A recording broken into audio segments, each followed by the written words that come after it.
마태복음 23장은 저주에 대해서 많이 기록하고 있습니다. 특별히 바리새인과 서기관들을 향한 예수님의 저주, 경고 이런 것들로 구성이 되어 있는데, 오늘 우리가 좀 전에 읽었던 이 말씀은 1절에서 12절까지 내용이 주로 그 저주 화를 선포하기 전에 서론격으로 주님의 제자들과 그를 따르는 무리들에게 어떤 설명을 하고 있는 그런 부분들입니다. 서론격이라 볼 수 있겠죠. 특별히 1절에 보면 서기관과 바리새인들이 모세의 자리에 앉았다 그랬습니다. 실제로 모세의 자리가 따로 있었다고 합니다. 저는 사진으로 그림으로 봤는데요. 이만한 돌을 깎아서 뒤에 등받이도 있고 이렇게 벤치처럼 의자를 만들었더라고요. 그리고 거기에다가 이제 털 같은 거, 가죽 같은 거를 놓고 푹신푹신하게 만들어서 앉아 있는 그런 자리인데, 고고학이 발달하다가 보니까 고라신이라고 하는 곳에 있는 그 해당에서, 가버나움 고라시나 그러잖아요. 거기에서 해당에서 발견된 모세의 의자가 있더라고요. 그게 모세의 의자에 보면 그 해당 주변에 있는 화산석과 같은 금은 돌로 지어졌지만 그 돌들의 이름이 새겨져 있습니다. 그리고 아름다운 문양들이 지금 1700년이 지났는데도 여전히 변하지 않고 아름다움을 나타내고 있었습니다. 이 모세의 자리라고 하는 의자에는 아랍어가 아니고 아람어로, 그 시대에 영어같이 공용어로 사용되었던 이 아람어로 이스마엘의 아들 요단, 곧 이 회당의 건물을 위해서 그가 자신의 재산을 드림, 이런 글귀가 그 밑에 이렇게 쫙 새겨져 있었다는 것입니다. 언제부터 이런 모세의 의자가 생겼고 해당이 생겼는지 의견이 분분합니다만은, 야간 이 모세의 자리에 바리새인 서기관들이 앉았다라고 하는 이 말은 이런 실제 의자가 있고 그 의자에 앉아서 성경을 읽기도 하고 성경에 대해서 오늘날 목회자처럼 설교도 하고 그렇게 하는 의자가 있었다는 것입니다. 그런데 오늘 본문에 예수님께서 그들이 모세의 자리에 앉았다는 말은 이런 그 문자 그대로의 의미도 되지만은 모세가 가졌던 그 권위, 그 신뢰도, 그 지위와 신분의 힘을 빌어서 하나님의 말씀 토라를 창세기부터 신명기까지의 이 모세 오경을 그대로 백성들에게 다 읽어주고 가르치고 하는 그런 일을 했다는 것입니다. 이 토라가 그 시대의 사람들에게 얼마나 중요했는지 우리는 이제 상상으로만 생각할 수밖에 없죠. 우리가 나라를 일제에 빼앗겼을 때 우리 나라를 갖는 것이 너무너무 소중하고 중요하다. 나라를 갖는 것이, 나라를 잃어버리는 것은 정말 고통스러운 일이고 불행한 일이다. 그걸 반사적으로 깨달았습니다. 6.25 전쟁을 경험해보고 난 이후에 많은 사람들이 전쟁이라고 하는 것은 정말 사람을 불행하게 만들고 죽지 못해 살게 만드는 것이구나. 그걸 깨달아서 전쟁은 하지 말아야 되겠다. 그래서 지금 국방비를 최대한 많이 그 투자를 해서 평화를 지키고 있지 않습니까? 그러면서 그때도 공산주의 사상이 얼마나 사람들을 그 무섭게 비참하게 만드는가를 또한 경험했어요. 그래서 우리나라에서는 방공을 국시로 삼아가지고 특별히 이 공산주의 사상이 이 땅에 침투하지 못하도록 지금까지도 투쟁을 하고 노력을 하고 계속 하고 있지 않습니까? 그런 어떤 불행한 일을 겪음하고 나면 거기에서 일어나는 반성, 그리고 그 반성으로부터 오는 좋은 그 교훈, 결과들이 있다는 것입니다. 이 토라는 이스라엘 백성들이 그렇게 사랑하고 그렇게 귀하게 여기고 의자를 만들어서 읽고 낭독하고 배워야 할 값어치가 있는 것으로 판단된 것은 하나님이 시내산에서 토라를 주어서 그런 것이 아니라 그때도 소중했겠지만 그 말씀대로 살지 못한 그들의 세월이 있었습니다. 가나안 땅에서 490년 동안 안식년을 지키지 않고 말씀을 무시하고 살았던 세월들 때문에 바빌론에 포로로 끌려가서 BC 605년부터 536년까지 포로로 끌려가서 70년 동안 포로 생활했던 그 비참한 세월들 속에서 우리가 일제시대에 일본에 끌려가서 강제징용을 당하고 할머니들이 그야 꽃다운 젊은 처녀들이 끌려가서 이 정신대로 강제 노역을 하고 말이지 했던 그 모든 그 비참한 일들 속에서 나라를 찾아야 된다 이런 생각을 했던 것처럼 그들도 바벨론의 포로로 끌려가서 우리가 어떻게 하다가 나라를 잃어버렸는가, 우리 땅을 빼앗겨 버렸는가, 하나님을 마음껏 예배하던 성전도 파괴되어 버렸는가에 대해서 반성하고 반성하는 가운데 그들이 깨달았던 게 뭔가 하면 토라의 말씀대로 살지 않아서 그렇다는 겁니다. 그러면 다시 살기 위해서는 이 토라의 말씀을 제대로 공부하고 제대로 배워야 되겠다는 자기 반성, 그 시대적인 반성, 국민적인 반성이 일어났다는 것이죠. 그래서 그들이 해당이라고 하는 것을 만들어서 거기에 기회가 주실 때마다 모여서 다시 토라를 공부하기 시작했어요. 토라라고 하는 것은 율법입니다. 창세기부터 신명기까지의 모세 오경을 가리켜서 기본적으로 토라라고 합니다. 이것을 계속해서 연구하고 공부하고 가르치게 되었습니다. 근데 그 포로 시대에 그들이 거기에 끌려갔지만 그 토라를 제대로 알고 있는 사람이 없잖아요. 그걸 지키지 않아서 어려움을 겪었는데 그걸 가르치는 사람이 없었으니까 안 지킨 것 아닙니까? 근데 그 와중에 보니까 그래도 하나님 말씀 붙들고 기도하고 살던 사람들이 있었어요. 그래서 그 사람들을 특별히 이제는 존중하고 귀하게 여기게 된 것입니다. 우리가 망하게 된 것은 이분들을 존중하지 않고 이분들의 말씀을 배우지 않고 그래서 하나님을 무시했기 때문에 이런 비참한 신세가 되는데 하면서 토라를 가르치는 소위 랍비를 존중하고 귀하게 여기는 마음이 일어났다는 것입니다. 그럼 어떤 사람이 랍비가 되느냐? 7년 동안에 걸쳐서 랍비가 될 수 있는 길은 두 가지가 있습니다. 하나는 7년에 걸쳐서 토라를 7장씩 공부를 하는 거예요. 7장씩 공부를 굉장히 열심히 이제 하는 거죠. 그래서 토라를 공부를 하고 나면 시험을 치른대요. 그래서 우리 학생들이 뭐 공무원 시험도 치르고 뭐 토플 시험도 치르고 뭐 한글 뭐 능력 이런 시험도 치르고 시험을 치러 가지고 거기에 합격하면 랍비라고 하는 칭호를 준답니다.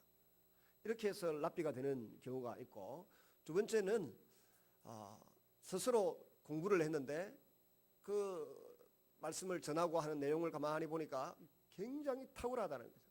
너무너무 탁월하게 이제 말씀을 잘 전하고 그렇게 하니까 인기를 얻어가지고 소위 랍비가 되는 그런 경우도 있었다는 것입니다. 그런데 이런 랍비가 된 사람들이 하나님 말씀을 제대로 알고 가르치는 줄 알았는데 예수님이 이 시대에 오셔가지고 말씀을 가르치고 전하는 걸 보니까 다르다는 거예요. 그래서 그 랍비들이 말씀을 가르쳐서 백성들에게 뭐 은혜를 끼친다고 했지만 실상은 주님의 평가가 뭐냐는 겁니다. 토라를 주셨던 우리 주님 하나님의 평가는 뭐냐는 겁니다. 그 평가가 3절 4절입니다. 같이 한번 읽습니다. 시작. 무엇이든지 그들이 말하는 바는 행하고 지키되 그들이 하는 행위는 본받지 말라. 그들은 말만 하고 행하지 아니하며 또 무거운 짐을 묶어 사람의 어깨에 지우되 자기는 이것을 한 손가락으로도 움직이지 아니하려 하여 그랬습니다. 말하는 것은 맞다. 이 말은 그들의 지위라든지 그들의 가르침에 대해서 주님이 권유를 부여하는 겁니다. 말은 잘한다. 거기에 대해서 인정해 준다는 겁니다. 그런데 삶이 따르지 않으면 그거는 본받지 마라. 말은 마음에 담고 지켜 행하기 위해서 노력하지만은 그들의 행동은 그렇게 따르지 말아라. 그리고 그들이 가르치는 내용이 뭐냐 하면 무거운 짐을 묶어서 사람의 어깨에 지우되 자기는 이것을 한 손가락으로도 움직이지 아니하려 하여 그랬습니다. 그들이 그 랍비들 또 바리새인들이 토라를 연구해 보니까 법이 전부 613가지가 있다는 겁니다. 613가지의 율법 조항이 있는데 그 613가지의 조항을 전부 백성들에게 가르쳤을 뿐만 아니라 그 조항 한 개당 또 다른 시행 세칙이 있어요. 그게 수천 가지라. 그러다 보니까 이 토라의 율법대로 그대로 행한다는 것이 너무 힘들고 어렵다는 겁니다. 자기들은 행하지도 않고 백성들에게 이래라 저래라 가르치니까 예수님이 오늘 이 3절 4절의 말씀으로 경고를 하시는 것입니다.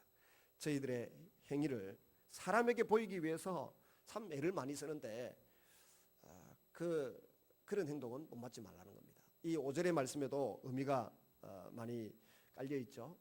고대 시대는 명예와 수치를 기반으로 해서 구성된 사회입니다. 오늘날도 사람들이 명예를 가지고 있으면 그 명예에 반대급부가 따릅니다.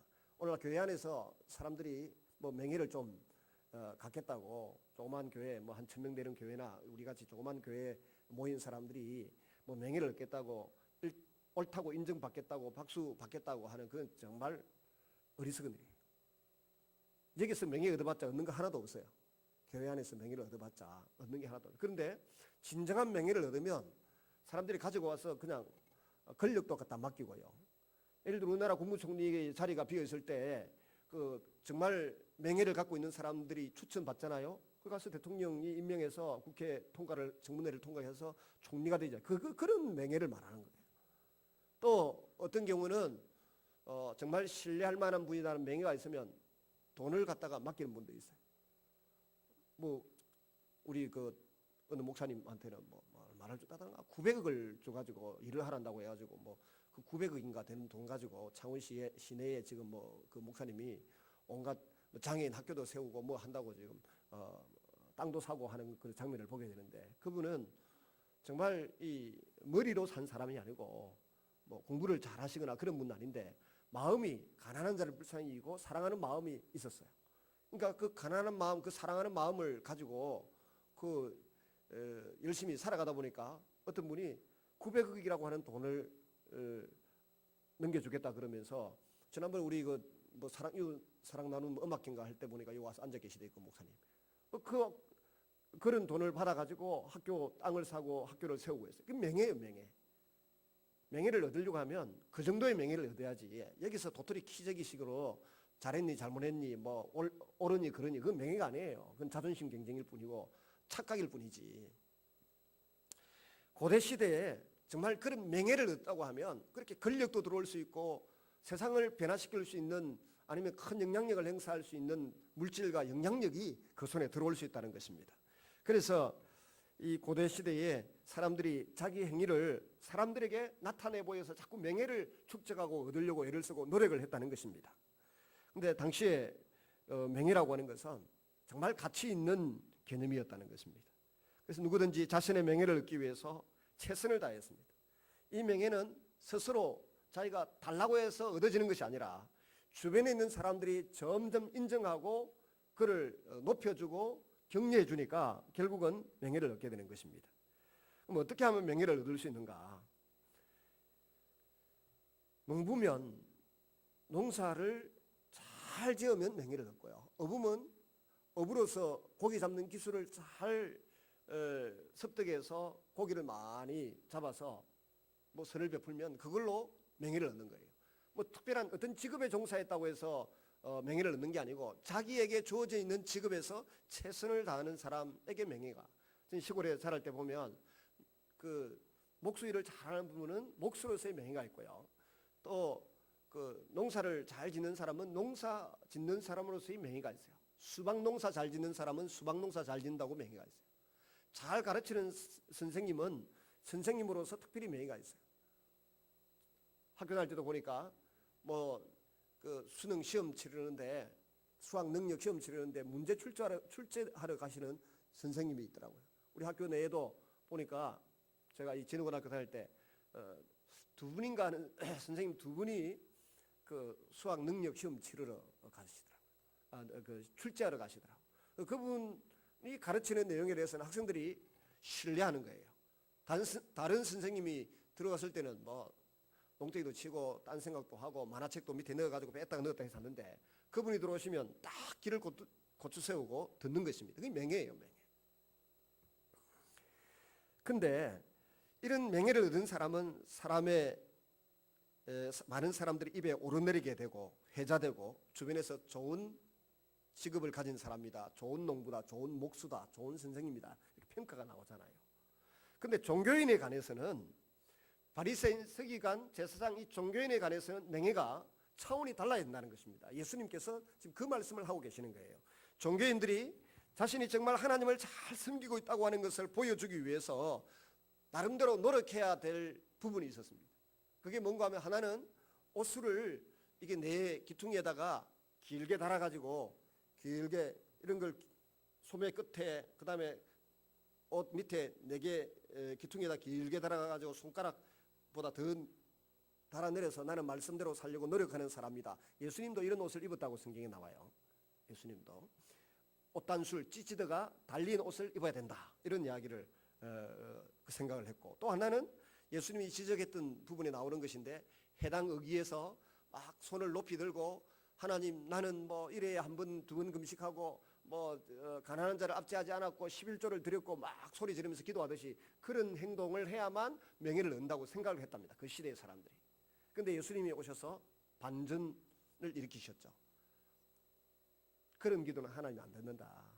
종교적인 행위라고 하는 것은 하나님과 나와의 1대1의 관계 속에서 해야 될 일이 있고 전체를 섬겨야 될 부분이 있는데, 이 전체를 섬기는 일은 하지 않고 자기 혼자 하나님과의 관계를 은밀하게 유지하는 것도 잘 하지 않고 사람들에게 보이려고 기도를 하고 사람들에게 보이려고 찌찌들을 길게 옷단수를 길게 늘어뜨리는 이런 행동은 하나님이 가증히 여기신다. 주님이 지금 그 말씀을 지금 5절에 하고 있는 것입니다. 특별히 경문이라고 하는 것이 있는데, 신명기 6장 8절에 보면 너는 또 그것을 내 손목에 메어 기호를 삼으며 내 미간에 붙여 표를 삼고 그랬습니다.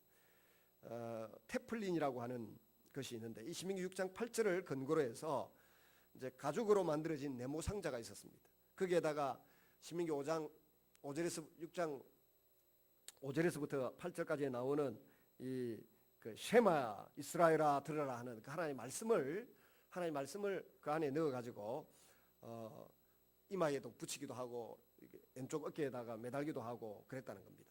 그리고 이것을 1년에 300일은 몸에 걸고 붙이고 걸고 다닌다는 겁니다. 왜냐하면 1년에 52주 안식일이 있고요.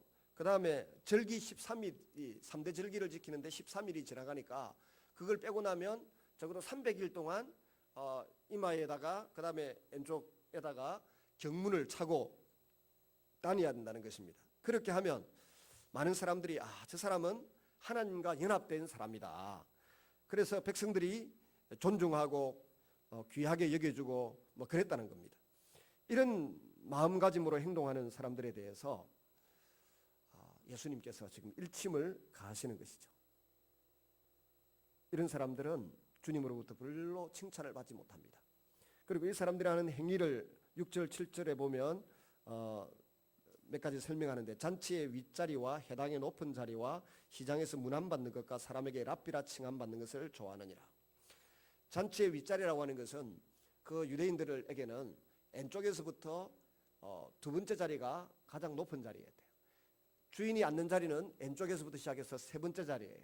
세 번째 자리고 주인 바로 옆자리가 두 번째 자리입니다. 이 두 번째 자리에 앉으려고 미리 자리를 차지하고 있으면 나중에 주인이 와서 보고 그 사람이 맞으면 괜찮은데, 다른 사람 더 신분이 높고 귀한 분이 오셨으면 그 자리에 니 비키라 해가지고 여기 그 존귀한 사람을 앉혀야 되니까 오히려 창피하지 않느냐. 그러니까 잔치에 상석 앉는 것을 좋아하지 마라. 그 잔치의 상석이라고 하는 것이 바로 주인의 자리는 왼쪽에서 세 번째이고 두 번째 자리가 상석이라고 하는데, 거기에 앉는 것을 너무너무 좋아한다. 이 서기관 바리새인, 특별히 바리새인들이 그렇다는 겁니다. 근데 주님의 이런 평가가 있기 전에는 사람들이 속으로 어떤 생각을 했든지 간에 이 바리새인들은 존중받는 사람들이었고 귀한 사람들이었어요. 권력을 별로 탐내지도 않고, 권력을 탐냈던 사람들은 사두개파들이잖아요. 시리아와 독립전쟁을 벌일 때, 하스몬 왕가에서 독립전쟁을 벌일 때 이 하시림이라고 하는 사람들이 거기에 가담해서 같이 독립운동을 했다고요. 했는데 이 제사장들이 왕권을 잡고 권력을 취하는 순간 이 하시림들은 거기에서 탈퇴해가지고 나온 게 바리새파라고요.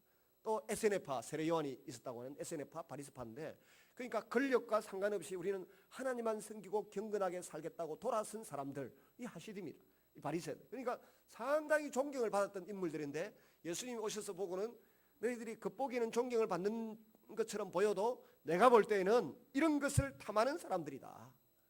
백성들에게 무거운 짐을 지어놓고 자기들은 손가락도 깐짝하지 않는 이 못된 사람들이다. 그리고 잔치의 윗자리 좋아하고 경문을 차고 넓게 해가지고 폼 잡는 거 좋아하고 해당 의기에서 기도하는 거 좋아하고 너희들은 안 된다. 주님이 그렇게 말씀하시는 겁니다. 그래서 이거 13절부터 넘어가면 7차례에 대해서 화 있을진저 하면서 저주를 주님이 쏟아부으십니다. 다음 주에 보도록 하겠습니다만은 저주를 쏟아붓기까지 책망을 하시는데 그 이전에 제자들에게 그 이유를 지금 설명합니다. 그 이유를 지금 2절에서부터 7절까지 소개하지 않습니까?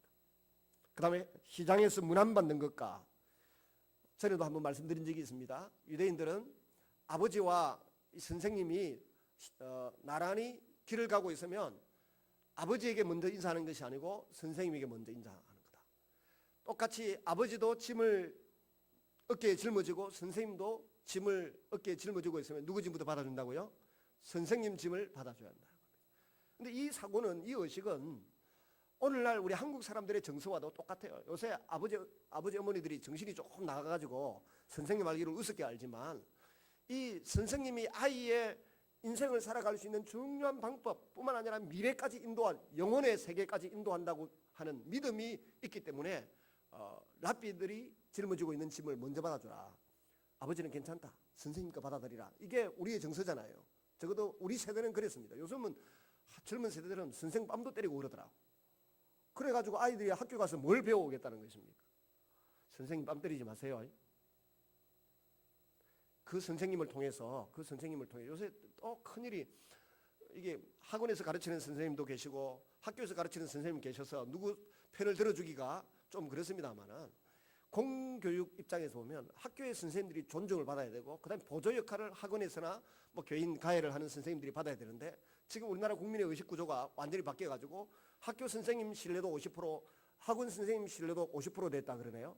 그래가지고는 학교에서 중요한 행사를 하는데 애들 결석을 하면 선생님이 전화를 한대요. 아무것이 홍길동이가 오늘 학교 안 나온대 하니까, 우리 아이 그 학교 안 보내고 오늘 학원 가서 뭐 특별히 공부해야 됩니다. 뭐 대답이 그렇게 돌아온대요. 그러니까 선생님들도 존심이 너무 많이 상해요. 요즘 최근에 학교 선생님들이 퇴직을 굉장히 많이 해요. 서울에서 퇴직을 많이 해가지고 교사를 충당하기 위해서 애를 써야 되는 사태가 지금 일어나고 있다. 선생님에 대한 존중심과 신뢰도, 근위 부여가 이 사회가 잃어버리고 있어요. 그러면 도대체 아이들을 누가 가르치겠어요? 누가 이것이 옳은 것이고 앞으로 인생은 이렇게 살아야 된다, 어떻게 뭘 배우고 공부를 해야 한다, 누가 가르치겠다는 거예요? 공교육은 공교육대로 존중하고, 또 학원 선생님들은 또 선생님들이 놓친 것들, 부모님들이 세밀하게 가르치지 못하는 것을 자상하게 가르쳐주는 선생님으로 자리매김을 제대로 해야 되는데, 지금 이 역전 현상이 일어나는지 가치관의 혼돈이 지금 서서히 진행되고 있어서 다음 세대 아이들을 길러내는 것이 힘들다는 것입니다. 학교 경상남도에만 해도 학교에서 이탈한 학생이 3,000명이라 그러잖아요.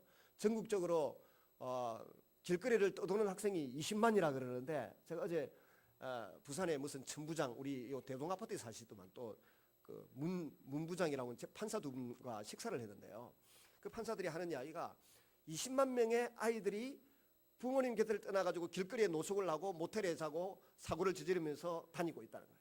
그러니까 이 20만 명의 아이들이, 남녀 아이들이 다니면서 떠돌아다니는 시한폭탄처럼 저지를 일에 대해서 국가도 가정도 교회도 누구도 여기에 어떤 그 보호장치나 돌보는 일이 없기 때문에, 이건 소위 말하면 남북 통일이 돼가지고 휴전선이 무너지고 난 이후에 북한에서 뭐 꽃제비부터 시작해서 뭐 군사훈련을 받은 사람들이 법의 지배나 통치를 받지 아니하고 이 땅을 돌아다니면 어떤 무한 세상이, 무정부 상태 비슷한 세상이 우리나라에 만들어지지 않겠어요? 그래서 이것을 통일을 급히하는 것이 아니라 천천히 하자, 아예 하지 말자, 뭐 이런 생각들이 우리 남쪽에 있는 사람들에게 지배적으로 마음속에 있고 머릿속에 있어요. 근데 그 이전에 북한에서 통일로 인해서 내려올 사람을 염두에 두지 않더라도 가정이 파괴되고 무너진 상태에서 집에서 가출해가지고 돌아다니는 학생이 20만 명이라고 하는 건 상상을 초월하는 거예요.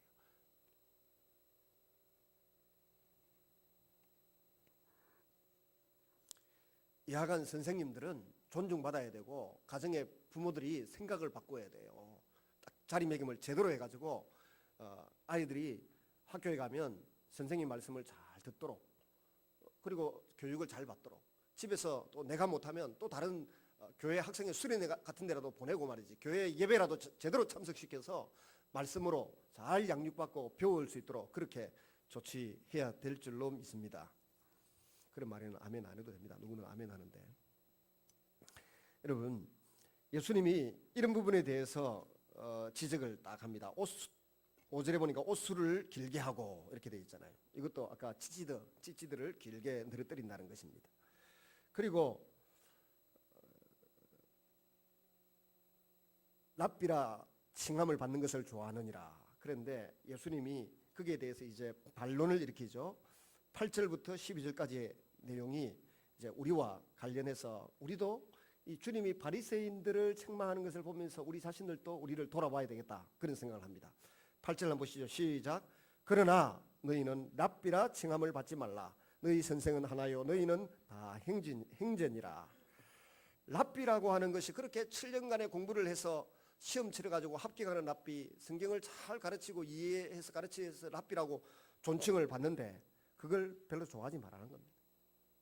너희 선생은 한 분, 본문을 쭉 파악해보면 그리스도 메시아 한 분이라는 겁니다. 너희는 다 형제라는 겁니다. 동등하다는 겁니다. 특별히 뛰어나지도 않고 잘나지도 않았다는 겁니다. 왜 이런 말씀을 하시는가 하면 서기관과 랍비들이 말씀을 가르치긴 했지만 마태복음 안에만 해도 그들의 삶에 문제가 많았어요. 마태복음에 있는 내부 증거만 보더라도 마태복음 2장에 보면 동방의 박사들이 와가지고 그 유대인의 왕으로 태어난 분이 어디 있느냐라고 질문했을 때 그걸 가르쳐준 사람이 누굽니까? 바리새인과 서기관들이 미가서 5장 2절에서 3절에 나오는 말씀을 가지고 유대인의 왕으로 오시는 분은 유다 땅 베들레헴에서 태어난다라고 가르쳐줬어요. 그들은 그 유대인의 왕으로 오시는 메시아를 찾아서 경배하기 위하여 찾아온 동방박사들과 함께 예수님께 예배하러 가지 않았습니다. 하나님께 감사를 드리고 찬양하러 가지 않고 오히려 그분을 죽이는 일에 가담하고 그분들이 예수님이 핍박받는 일에 힘을 보태주는 지식의 제공자에 불과했습니다. 알면 뭐합니까? 알기는 했지만 행함이 없었다고 하는 지적을 주님이 아주 깊은 상처 가운데 지적을 하고 있는 것입니다. 또한 이혼 규정이 있는데요. 신명기 24장 1절에서 4절에 보면 이혼하지 말라고 했지만 이혼 정서를 혹시 이혼하게 되면 엄연한 연고로 인하여서 이혼하게 되면 이혼 정서를 주라고 말씀하신 것을 바리새인들이 예수님께 질문을 한 적이 있습니다. 그때 예수님은 마태복음 19장 7절에서 9절에 인간의 마음이 완악하기 때문에 너무 부패하고 타락했기 때문에 모세가 그것을 허용해 줬을 뿐이고 하나님이 허용해 줬을 뿐인데 본래는 이혼이라고 하는 것은 불가하다라고 분명하게 말씀하고 있습니다. 하나님이 짝지어 주신 것을 사람이 나누지 못할지니라 분명히 선을 그어 놓았어요. 우리 교회 성도들 가운데도 제가 10년 이상 우리 교회를 섬기면서 성도들이 때로는 눈물로 하소연한 적이 있어요. 목사님 이혼을 할까요 말까요? 그래서 제가 대답하기를 그랬어요. 내가 말이지 내 여동생 같으면 이혼시키고 싶은데 목사가 돼서 성경을 가르쳐야 되기 때문에 성경을 보면 이거 이혼할 사안이 아니고 제대로 기도하고 기다려볼 사안이다. 그래서 기도하고 기다리는 가운데 다시 회복의 은혜를 누리는 것을 본 적이 있습니다. 한두 사람이 아니에요. 여러분, 우리의 삶은 인간적인 판단이나 감정이나 이권을 따라서 마음대로 흘러가기 쉬운 시대를 살고 있습니다. 그럼에도 불구하고 말씀을 붙들고 말씀을 존중하고 말씀에 매이면 결과론적으로 나에게 더 큰 유익이 있고 마음의 평안이 있고 하나님의 축복이 있는 것을 믿고 선택하는, 말씀을 선택하고 믿음으로 발걸음을 옮기고 결정하는 것이 저와 여러분 우리 그리스도인인 줄로 믿습니다. 또 세 번째는 주님이 지적한 게 있는데 바리새인들이 예수님께 가서 자꾸 질문을 하니까 예수님이 지지난주에 배웠잖아요. 그리스도가 누구의 자손이냐? 다윗의 자손입니다. 바리새인들이 그렇게 대답했어요. 그랬더니 예수님이 시편 110편 1절 가지고 다시 설명하시죠. 그런데 다윗이 왜 메시아를 주님이라고 불렀느냐? 그렇게 반문을 하셨습니다. 그러니까 바리새인들이 다윗의 자손이라고 하는 그리스도에 대해서 알고는 있었지만 다윗이 자기 자손으로 오실 그리스도에 대해서 하나님이다, 주님이시다라고 고백하고 살았던 사실에 대해서 인정하지 않고 살았다는 겁니다. 그런데 예수님 자신이 오셔서 말씀하셨습니다. 뭐라고 하셨습니까? 다윗이 그리스도를 주라고 불렀는데 어떻게 그의 자손이 되겠느냐? 그리스도는 결과론적으로 하나님의 아들이시고 하나님 자신이라고 힘주어서 강조하신 것입니다. 그 이후로 아무도 예수님에 대해서 질문을 던진 적이 없어요. 그리고 다윗의 자손 나사렛 예수시여라고 하는 호칭도 22장 이후로 사라지고 있는 것을 보게 됩니다. 마태복음에서. 거기까지는 그리스도 메시아를 이야기할 때 다윗의 자손 그리스도시여, 다윗의 자손 나사렛 예수시여, 내 눈을 뜨게 해주십시오. 내 아들이 병들었습니다. 고쳐주십시오. 내 딸이 흉악히 귀신 들렸습니다. 고쳐주십시오 했습니다마는 22장을 딱 넘어가고 나면 절대로 그런 호칭이나 용어를 쓰지 않습니다. 다윗의 자손이 아니라 그리스도는, 예수님은 하나님의 아들이시고 하나님 자신이라고 하는 것을 마태가 히브리인들에게, 유대인들에게 지금 강조하고 있는 것입니다.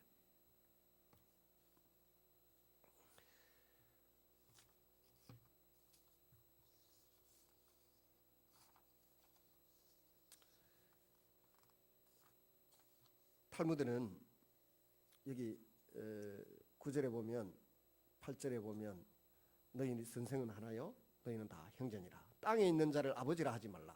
너희 아버지는 한 분이시니 곧 하늘에 계신 이시니라 그랬습니다. 아버지라고 하는 존재는 왜 어머니라고 부르고 왜 아버지라고 부릅니까? 아내를 집사람 이렇게 부르면 안 된대요. 아내는 한번 따라하겠습니다. 아내, 내 아내 태양이란 말이를 합니다. 아내, 내 아내 태양. 맞는지 모르고 또 아버지 학교 가니까 그렇게 가르치더라고.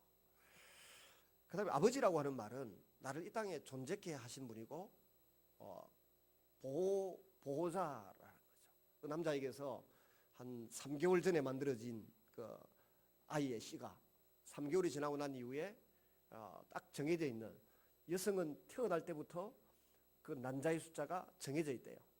그 정해져 있는 숫자가 한 달에 한 개씩 나오든지 해가 딱 그거면 끝인데, 이 남자는 죽는 그 순간까지 두 가지가 작동된다. 하나는 심장이 멈추지 않고 뛰고요. 심장 멈추면 죽는 겁니다. 심장 기능이 중요해요. 심장 기능이 활성화되고 퇴화되지 않도록 자꾸 운동을 하라 그러잖아요. 땀을 내고.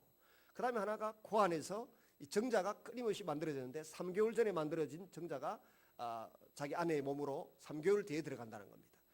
결혼해가 아이를 만들려고 하면 3개월 전부터 열심히 새벽 기도하고 열심히 그 잠언서 읽고 기도하고 준비해야 짐승 같은 자식이 아니고 정말 우리를 닮은 착하고 아름다운 자식이 나오는 줄로 믿고 그렇게 준비를 해야 된다는 겁니다.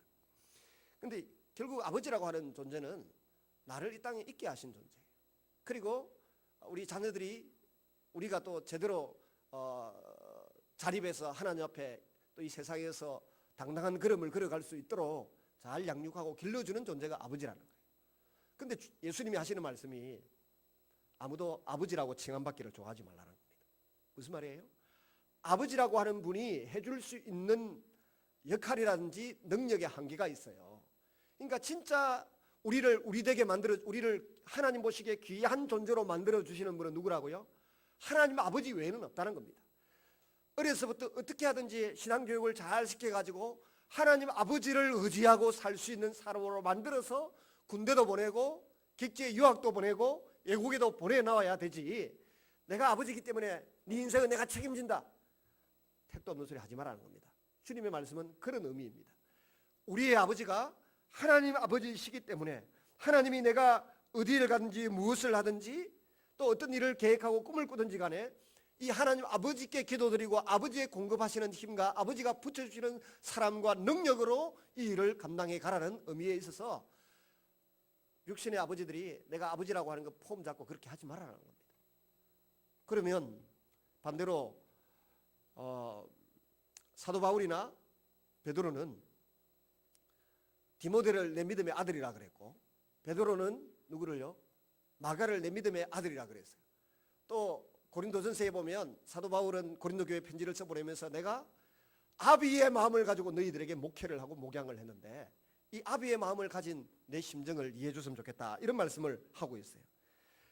하나님 아버지의 마음을 우리 마음에 품고 아버지 역할을 잘 하라고 하는 의미입니다. 그런데 아버지 된 우리가 아버지로서의 한계와 능력의 부족을 절실하게 깨달으면서 이런 고백을 할 수 있어야 돼요.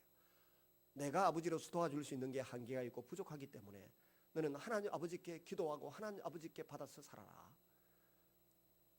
그렇지만 네가 나이 20살에 육신의 아버지의 도움 대신 하나님 아버지의 도움을 받으며 살겠다고 기도하고 나섰던 것처럼 오늘 우리 젊은 이들은 육신의 아버지도 보아야 되겠지만 보고 존중하고 존경해야 되겠습니다만은 하나님 아버지가 진정한 나의 힘이시고 나의 도움이시고 나의 보호자이심을 고백하고 사실 수 있기를 바랍니다.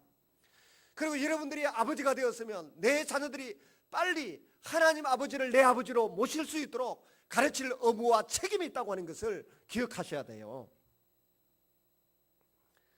그 다음에 랍비라고 하는 칭함을 받지 말라 그랬는데 이 레위기서에 보면 샘머리 앞에 일어서라는 말씀이 있어요. 레위기서 19장 32절에 보면 너는 샘머리 앞에 일어서고 노인의 얼굴을 공경하며 내 하나님을 경외하라. 나는 여호와니라. 하나님의 명령이에요. 샘머리는 머리가 하얗게 된 70세 정도가 된 노인들을 말하는데 단순히 노인을 말하는 것이 아니고 토라를 가르칠 수 있는 능력을 갖춘 노인을 말하는 것입니다. 정자나무 아래에 앉아서 담뱃대 들고 곰방대만 두들기면 노인이 아니라 하나님 말씀을 하나하나 제대로 가르칠 수 있고 하나님의 생각, 하나님의 스토리를 이야기해 줄 수 있는 사람을 가르쳐서 샘머리라고 불렀다는 것입니다. 그러므로 유대인들 관점, 히브리 관점에서 공경의 대상이 되는 사람은 일단 나이가 든 사람들입니다. 그러나 더 공경을 받아야 될 사람은 말씀을 가르치는 사람들. 우리 교회 모든 성도들이 가져야 될 표가 제가 말씀드렸습니다. 10살짜리가 10분 안에 신구약 전체를 설명할 수 있도록 교육받는다. 그러면 노인이 되었을 때 손자를 앉혀놓고 이웃집 아이들도 앉혀놓고 하나님 말씀을 가르칠 수 있는 그런 인격자, 그걸 내 인생의 목표로 삼고 살아라는 이야기입니다. 이 랍비는 이 세상 사는 방법만 가르치는 것이 아니라 다가오는 세대, 하나님 나라에서도 하나님께 어떻게 하면 상급을 받을 것인가까지 가르쳐주는 그런 존재이기 때문에 존경을 받아야 된다는 것입니다. 탈무드는 말하기를 너희는 선생 되기를 힘써라 그랬는데 예수님은 선생이라고 칭함을 받으려고도 하지 말라는 겁니다. 그리고 10절에 보니까 지도자라 칭함을 받지 말라. 너희의 지도자는 한 분이시니 곧 그리스도시니라. 지도자라는 호칭을 우리가 들으면 참 기분이 좋아요. 저도 어디 가면 누가 젊은 지도자라고 차세대 지도자 이러면 기분이 좋아요. 근데 거기에 따른 책임이 따르니까 너희의 지도자는 사람이 아니라 그리스도 메시아라고 하는 사실을 늘 인정하라고 하는 것입니다. 그리고 너희 중에 큰 자는 너희를 섬기는 자가 되어야 하리라. 누구든지 자기를 높이는 자는 낮아지고 누구든지 자기를 낮추는 자는 높아지리라. 말씀을 정리하고 맺습니다. 여러분,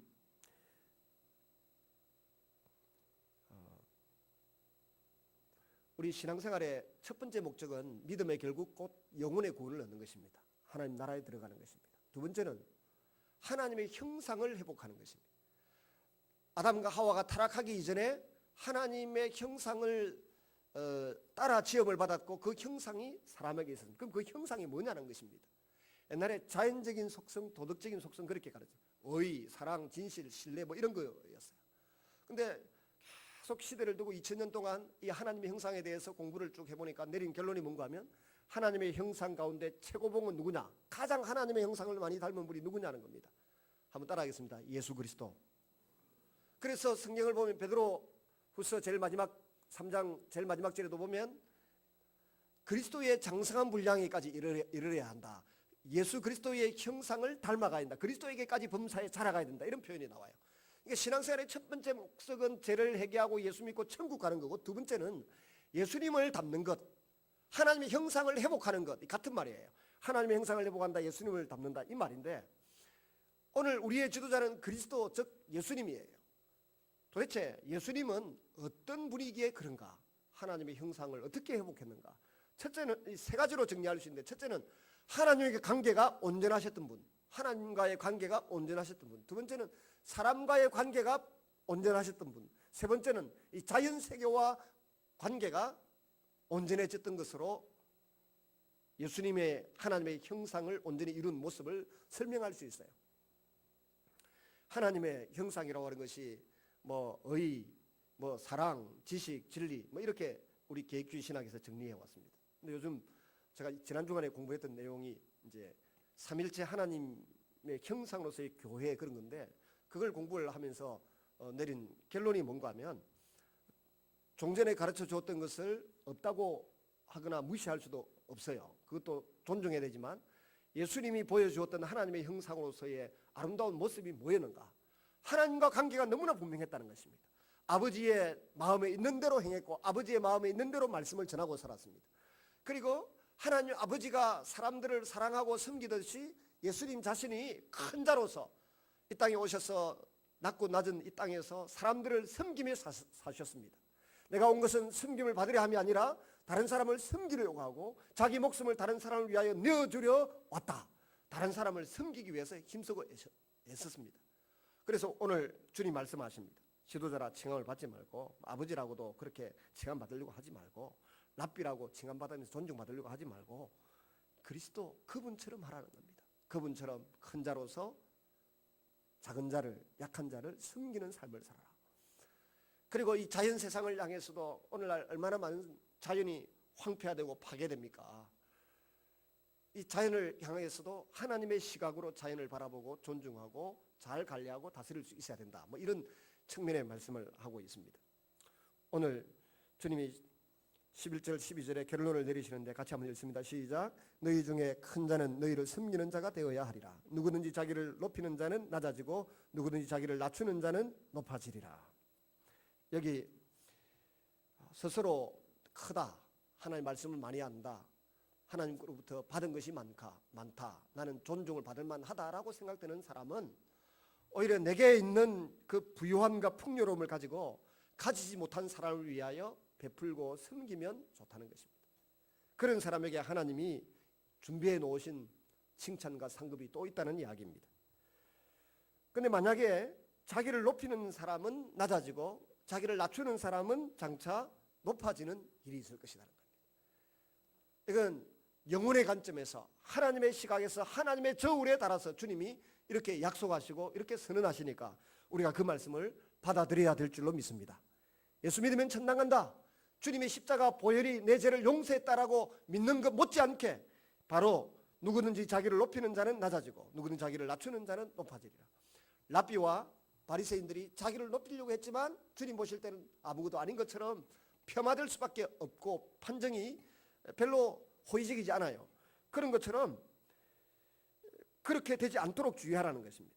오히려 자신의 부족을 늘 시인하고 내가 아버지지만 아비로서의 역할을 잘 감당하기 어렵다는 점을 인정하면서 하나님 앞에 자녀를 늘 세우고 제자들을 세우면 주님이 그런 사람을 하나님이 보시고 상 주시고 잘했다고 칭찬하시고 귀하게 평가하신다는 것입니다.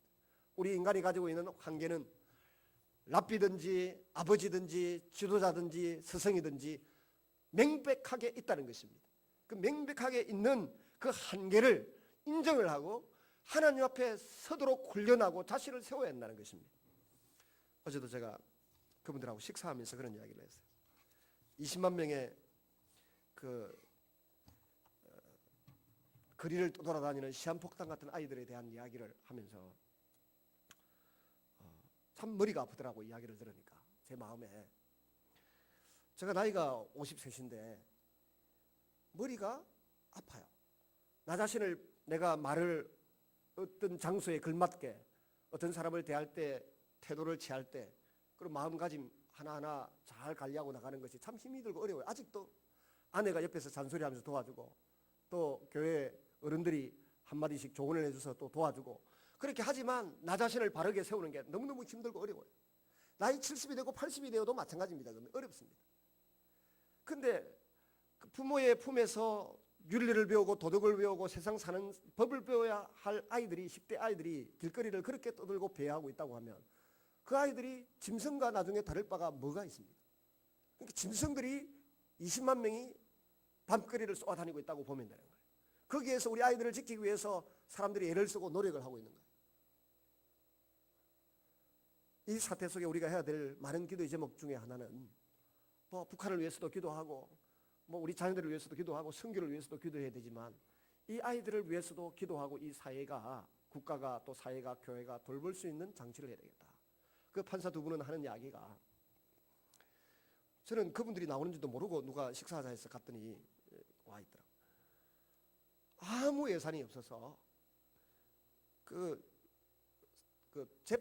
재판장에 나온 그 돈을 자기들이 전략해가지고 돈을 모아서 그 아이들을 불러가 밥을 먹이고 하는데, 밥 먹인다고 되나요? 집에 있는 우리 자녀들 아침에 나가고 저녁에 들어오는 자녀들 관리하기도 힘든데 무슨 수로 그게 관리가 되겠어요? 그러니까 도무지 이 땅에는 소망이 없다, 뭐 그런 이야기를 하는 것을 듣습니다.